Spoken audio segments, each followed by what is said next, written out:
In today's video, I'm going to show you how to outline a picture in Photoshop. This is a really useful effect if you want to make your subject stand out, create clean graphic style images, or design eye-catching thumbnails and social media posts. The best part is that Photoshop have built-in tools that make this extremely quick once you know where to click. I'll walk you through the exact steps from selecting the subject all the way to adding a clean colored outline around it. If you find this tutorial helpful, make sure to hit the like button and subscribe to the channel for more simple Photoshop tutorials just like this.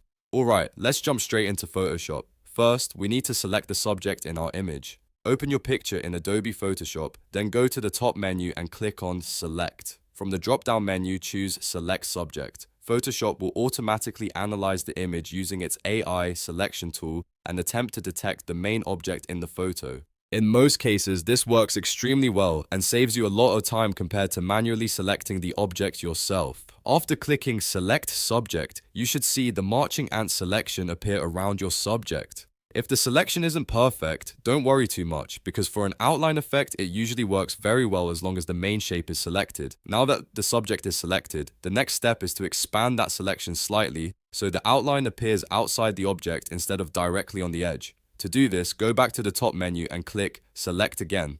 Then move your cursor down to Modify and choose Expand. A small window will appear asking how many pixels you want to expand the selection by. Typically, somewhere between 3 and 10 pixels works well depending on the size of your image. Smaller images might look best around 3 to 5 pixels, while larger images may need a slightly thicker expansion. Enter your value and click OK. Once the selection has been expanded, we're ready to create the actual outline effect. Go to the top menu and click Edit, then choose Stroke. This will open the stroke settings panel where you can control how the outline looks. First, choose the width of the outline in pixels, then click the color box to select the color you want for your outline. Many people like using white, black, or bright colors depending on the style they're going for.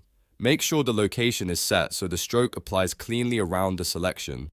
After choosing your width and color, simply click OK, and Photoshop will instantly generate a clean border around your subject. At this point, you should see a clear outline surrounding the object in your picture. This technique is perfect for thumbnails, product images, YouTube graphics, posters, and many other design projects where you want your subject to pop from the background. You can also experiment with different stroke widths and colors to match the style of your design. And that's how you outline a picture in Photoshop quickly and easily. If this tutorial helped you, make sure to hit that like button and subscribe for more Photoshop tips, tricks, and easy design tutorials. Thanks for watching, and I'll see you in the next video.